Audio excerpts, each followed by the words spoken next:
Hello, everyone. Thank you for joining Jennifer Schaus and Associates in our complimentary webinar series for U.S. federal government contractors. We're coming to you live from Washington, D.C. today. This webinar series will run for 15 weeks or on 15 Wednesdays as we cover subcontracting opportunities within each of the 15 federal departments. As usual, all webinars are complimentary. You can find the schedule, registration links, and recordings on our website under the subcontracting section. Our data partner each week is GovSpend, formerly FedMine, and our legal perspective will be covered by a rotating government contracts attorney each Wednesday. So a little bit more about us. As you can see on the slide, we provide the following services for federal contractors, including product, service, and software firms across the globe. So you can find more information about us on our website. Our webinars and newsletters reach a vast array of federal contractors, and our YouTube channel now has almost 600 webinars. We're adding to that every week though. So please follow our channel and give our videos a like or a comment. We also offer advertising opportunities, including in this series. So if your organization is interested in reaching federal contractors, you can sponsor an event, our webinars, advertise in our newsletter, or have us post your promotional information on LinkedIn. Contact us at hello@jenniferschaus.com for pricing and our media kit. You can also find that email address right there on the bottom of the screen. Please join us Monday, December 12th at the Kennedy Center for our annual holiday soiree. We expect over 200 attendees. Federal departments and corporate sponsors will be announced as they confirm. And the registration links are within the PowerPoint, which I'll send out after today's webinar. You can also find it on our website under the Events tab. And now we'd like to take a moment to thank our sponsors and the organizations that help make this series possible. A special thanks to Tom Johnson and the team at Set Aside Alert for posting this webinar series in their newsletter. Please visit setasidealert.com to learn more about their services for small businesses. Additionally, we'd like to thank GovEvents and also Fairfax County for sharing this webinar series on their public calendars. Please visit their websites and calendars for other related events. Next, we'd like to thank the Virginia PTAC. The Virginia PTAC is based out of GMU in Fairfax, Virginia, and offers free one-on-one counseling on federal, state, and local procurement topics. Online resources and group trainings are free with no restriction on your business location. If you're interested in learning more, please use the links provided to contact the PTAC. Next, we'd like to thank BidSpeed. The BidSpeed platform helps you win and increase your probability of winning government contracts. They have opportunities from every federal, state, and local public source in the United States. So if you're looking for a compliance matrix, a proposal template, a strategic teaming partner, or details on an expiring contract, BidSpeed can help. BidSpeed is an official partner of the SBA's 7J Management and Technical Assistance Program. Contact BidSpeed at the email or phone number here to learn more. Next, we have GAIN. GAIN is the premier business to government conference that brings together the brightest minds in the community.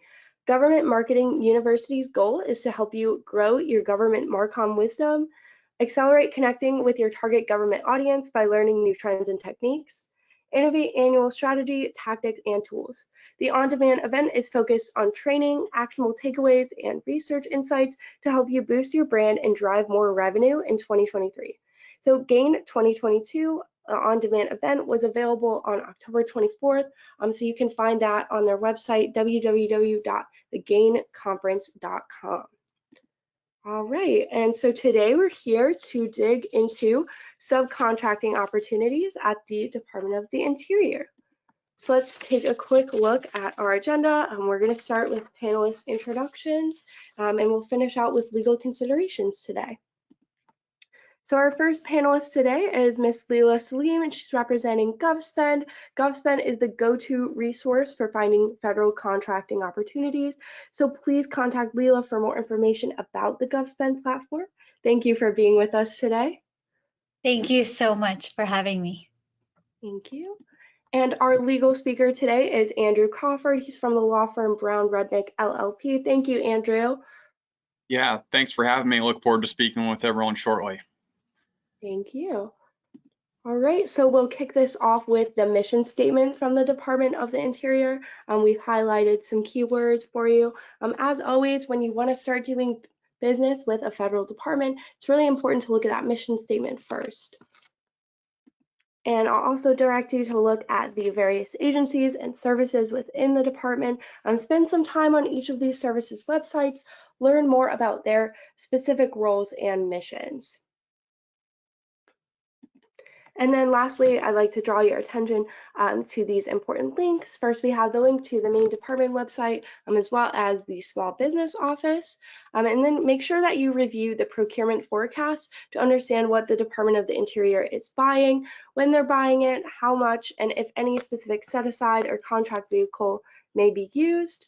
And lastly, you'll want to look at that SBA scorecard, which can help you understand the small business contracting trends, what dollars are being won by women, veterans, hub zone firms, and other disadvantaged businesses. All right, so let's take a look at the top 10 vendors for the department. I won't read these off to you, so just make a note, but Leela's going to go over the top 5 in just a moment. All right, I'll hand it over to you, Leela. Thank you so much. Thanks, everyone. Today we're talking about the subcontracting at the DOI and how companies can use subcontracting successfully as part of their growth strategy. The data that we're presenting from FedMine for the prime contracts comes from FPDS, and the subcontracting data is coming from USA Spending, which is actually getting it from FSRS. Keep in mind that the subcontracting data is self-reported by the prime or the sub. So it really depends on how thorough they are with their reporting. So how do we use the data that's made available to us? As a small business, we want to understand who are the top primes that are winning the contracts and what's the type of work that they are doing. Who are they working with in terms of subcontracting? Look at the contracts and check if there's a subcontract plan requirement in their prime contract award. That data is always made public, and we want to filter these searches based on keywords, NAICS codes. Even if there isn't a plan requirement, you still want to be talking to them if you're in the same line of work. So today we're going to be looking at the top 5 at the Department of Interior. The first one on the list on the next slide is the Cherokee Nation Management and Consulting, LLC. And I believe the next slide shows we've linked for each one of these businesses, we've linked their small business liaison office so that you can register as a vendor directly on their site. So Cherokee Nation has done hundreds of millions at the DOI in recent years, over 220 million last year. Their big project there, which seems to be a trend amongst the top contractors, is working with the supervision of refugees in support of the HHS. So it's kind of a combined contract. And this award is from the departmental offices at the DOI. I think the next slide might show more detail on that. Yes. And it's along with, they also have a steady work from the National Park Service. You can see that Cherokee Nation also shows revenue as a subcontractor within their profile in FedMine, mostly to the other divisions of their own company. So that's sort of an interesting thing about them as a prime. Their largest contract there does include a subcontract plan, which is on the next slide. You can see that it's actually, I'm trying to think of where it is. Oh, in the first graph on the left, and it should point it out. And it's just always great to find that. And then if there's some type of work that you can do alongside this big project that these companies are working on, then definitely contact them about your capabilities. Alrighty, the next company on number 2 is VERA, Institute of Justice. We've linked again their liaison office. VERA is another one who's receiving funding for this refugee resettlement program.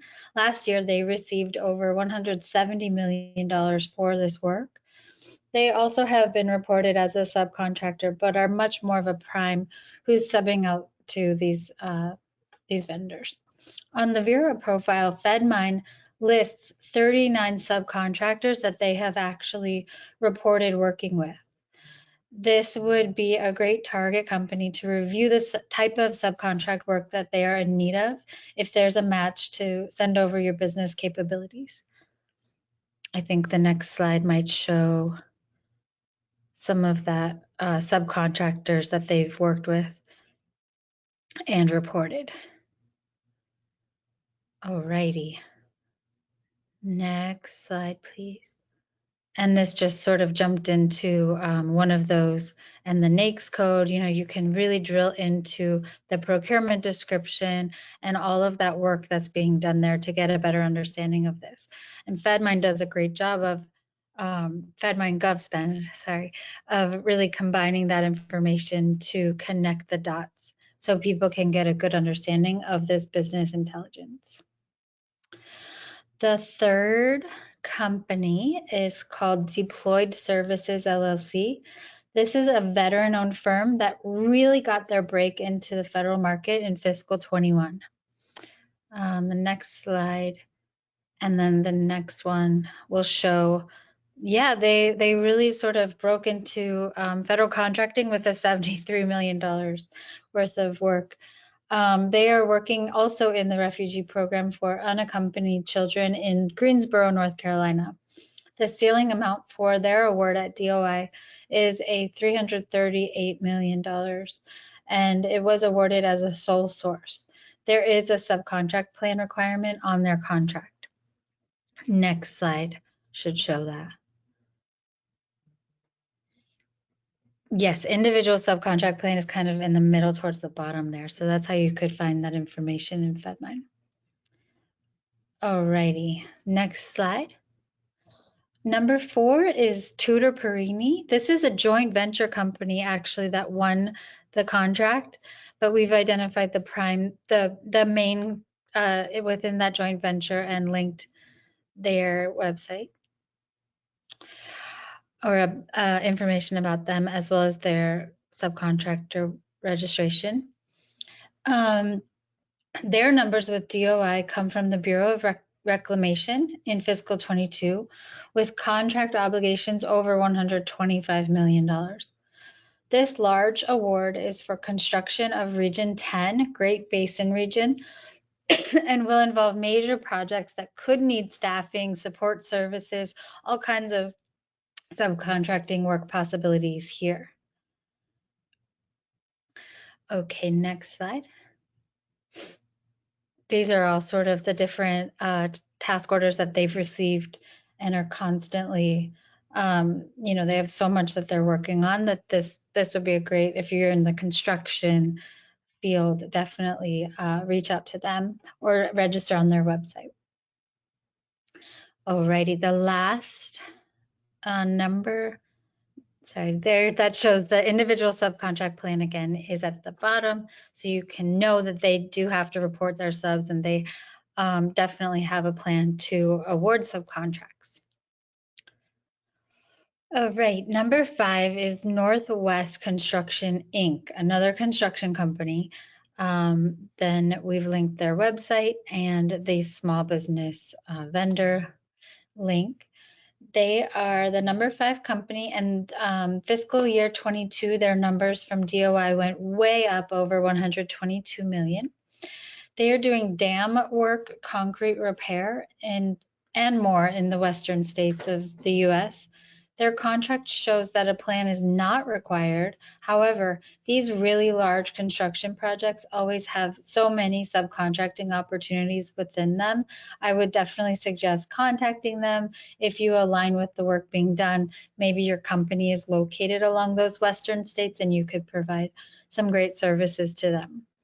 So if you click again here, I think it'll go into the type of work, these individual contract descriptions, the ultimate completion date is all the way out into 2025. So there's definitely still time to get in with these companies and start talk about possibilities of working together.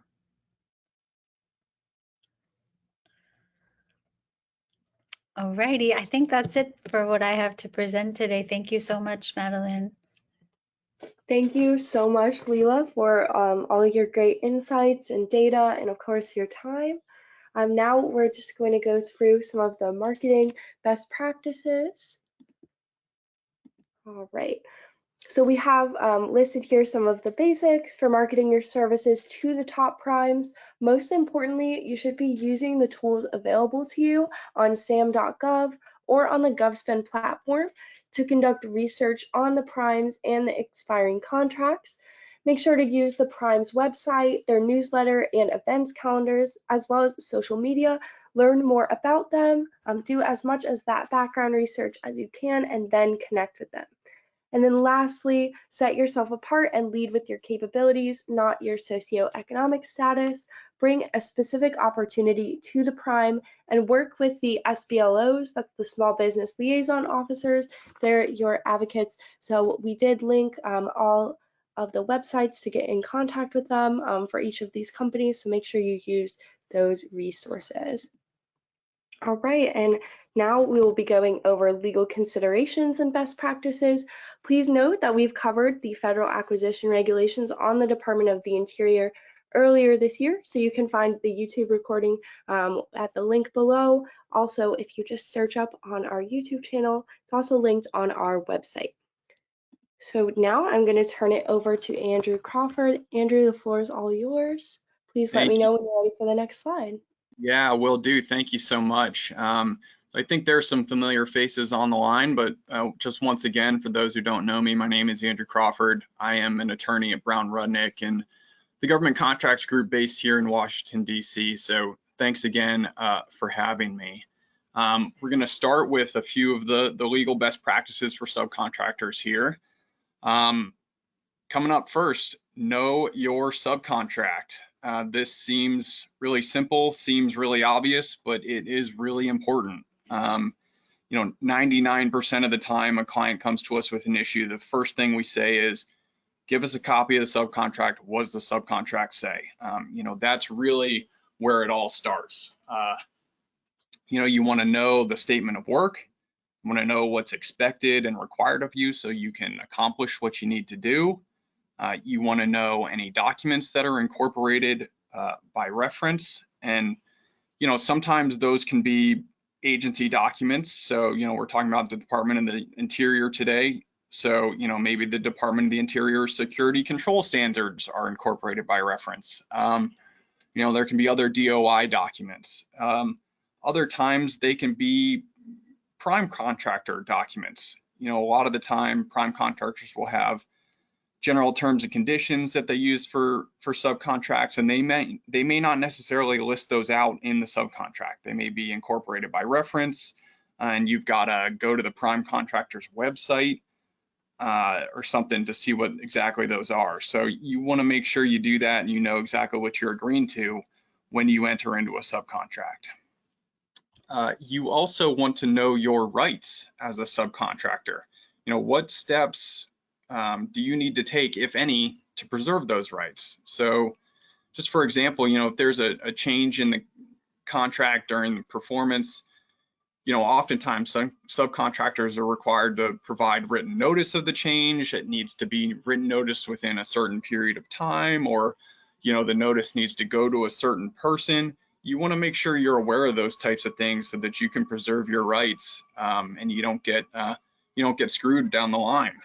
And lastly, you want to make sure your terms are reduced to writing. And this is really important both at the outset when the initial subcontract is being negotiated, and it's also important throughout the course of contract performance.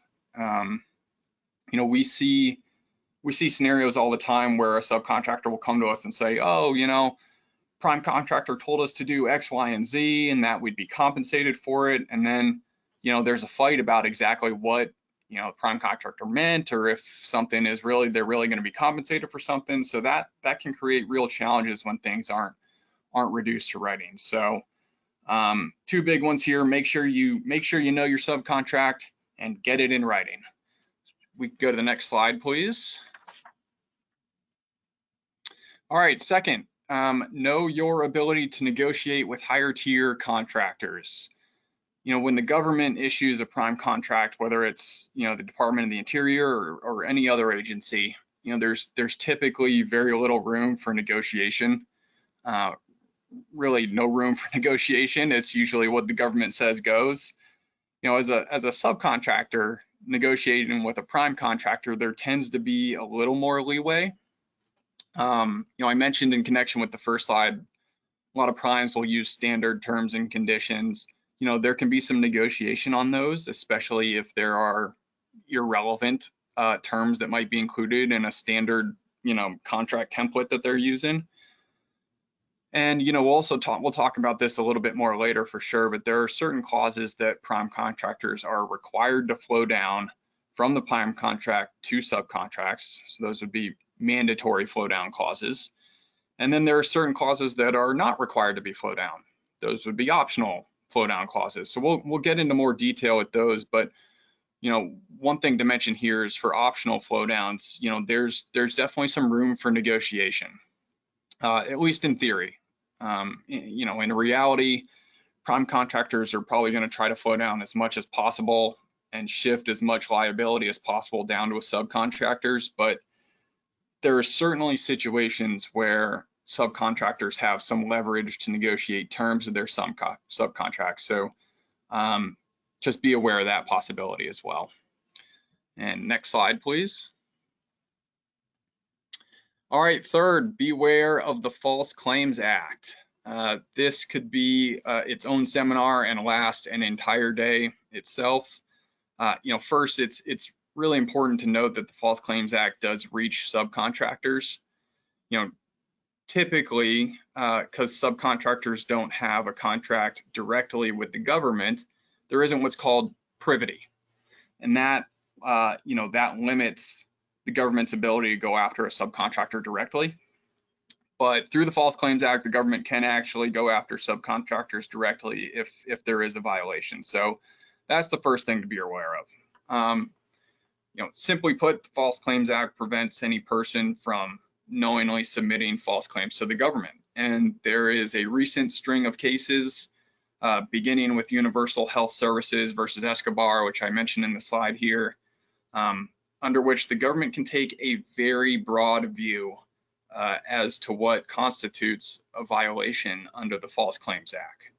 So specifically, I'll mention what's called the implied certification theory of liability under the False Claims Act. And contractors under that theory can be liable for fraud when they fail to disclose material non-compliance with a contract or a regulatory requirement or anything like that. So basically, the idea is that a company implicitly certifies that it has complied with the relevant requirements of a contract or a statute or a regulation each time it submits an invoice to the government for any work that it's performed or a product that's been delivered. So, and that's true even if there's no express certification of compliance that's been made. So basically, each time you submit an invoice, you're saying, hey, government, you know, I complied with the contract requirements, please pay me. And, you know, if it turns out that you haven't complied with the contract requirements, you could face some real False Claims Act liability, and that can be very substantial. So that's really something you want to be mindful of as you you know, undertake performance under these subcontracts. Next slide, please. So I just wanted to note the importance of disclosure and also communication in general. I mean, we just talked about the False Claims Act there. You know, if you suspect you may have violated the False Claims Act, there is a FAR provision I mentioned here in the slide, 52.203-13, that is often incorporated into subcontracts, and it requires timely disclosure in writing to the agency inspector general with a copy of the contracting officer. And I'll just say that inspectors general for DOI and all federal agencies really value self-disclosure. You know, that can be a real mitigating factor when it comes to determining potential penalties for a violation. So keep that in mind. And then I also just wanted to flag, you know, just the importance of communication in general. You know, I think there's a real benefit to having open and candid lines of communication between subcontractors and their prime contractors. You know, ultimately everyone wants to get the job done, and they want to get it done right. They want to get it done on time. So, you know, work together to accomplish that, and communication obviously is often a key to achieving those common goals. Go to the next slide, please. So last legal best practice here is to know and understand the FAR and the agency supplemental clauses that are incorporated into your subcontract. You know, make sure you understand what they say. The prime contractor isn't going to explain them to you, and the risk of non-compliance ultimately is on you. It's on the subcontractor. So make sure you understand them, make sure you comply with them, and this best practice really relates back to the first one that I talked about, right? Which is just knowing what's in your subcontract. It's such an important thing. And as I mentioned, that's just really where all this stuff begins. Next slide, please. So let's talk about the FAR clauses a little bit. So first, you've got the Federal Acquisition Regulation, the FAR. I'm sure many of you are very familiar with the FAR. You know, these are the rules that govern procurement for nearly all U.S. government agencies. There are a few that are exempt, like the U.S. Postal Service and some others, but almost all federal agencies are subject to the FAR. And Part 52 of the FAR contains the specific clauses that can be incorporated into prime and subcontract. So ultimately, prime and subcontractors are then going to be required to comply with those clauses that are incorporated into your contracts. Separately, each individual government agency also has their own supplements to the FAR. So here we're talking about Department of the Interior. So the Department of the Interior Acquisition Regulation, DIAR, that is specific to Department of the Interior procurements. And both of these sets of rules and regulations, meaning both the FAR and the DIAR, are going to be applicable to DOI contracts, and it's highly likely that your subcontracts are going to have both FAR and DIAR clauses flowed down, and ultimately you'll be required to comply with those. Next slide, please. So let's talk a little bit about mandatory versus optional flow downs. I mentioned these earlier, so let's talk about mandatory flow downs first. They come in a couple of different forms. So some clauses are required to be flowed down to all subcontracts, no matter what. Some clauses are required to be flowed down if certain parameters are met. You know, for example, if a subcontract is worth over $10,000, certain clauses might be applicable to those, or, you know, if the subcontract is for a particular type of service, right? If it's for a construction contract, certain clauses might be applicable to those. So those are both kind of express flow downs, but I do want to mention express versus what I'll call implied flow downs. So express it's got language in the clause that says that a contractor must incorporate the substance of this clause in all subcontracts, right? It's very clear. There's explicit language in the subcontract that says this has to be flowed down to subcontracts if XYZ, right? But there's also what I'll call implied flow down clauses, and these are clauses that need to be included to meet contractual requirements, but maybe there isn't necessarily language saying, you know, this clause must be flowed down. You know, instead it might have language in the clause saying something to the effect of, you know, lead paint shall not be used in performance of any subcontract. So, you know, subcontractors can't use lead paint. That is a clause that really should be flowed down from the prime contract to the subcontract, even though there may not necessarily be express language in that clause saying, you know, flow down is required. So those are all mandatory flow downs. If we could go to the next slide, we'll talk about optional flow downs here. So these, on the other hand, are not required to be flowed down to subcontracts. And as a practical matter, you know, prime contractors often will flow down all or most of the clauses in their prime contract to their subcontractors, and they'll do this for a couple of reasons. The main one is to shift liability to the subcontractor. You know, prime contractors want to limit their exposure as much as possible, and one way they can do that is by flowing down all of the clauses from their prime contracts to the subcontractors.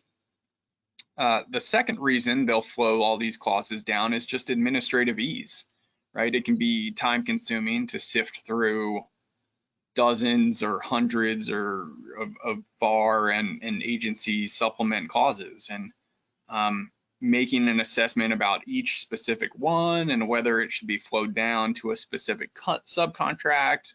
And you've got different types of subcontracts, so you know it can be a time consuming exercise to try to deal with that. So a lot of primes will just kind of flow everything down, right? It's administratively easy, it saves time, it saves money.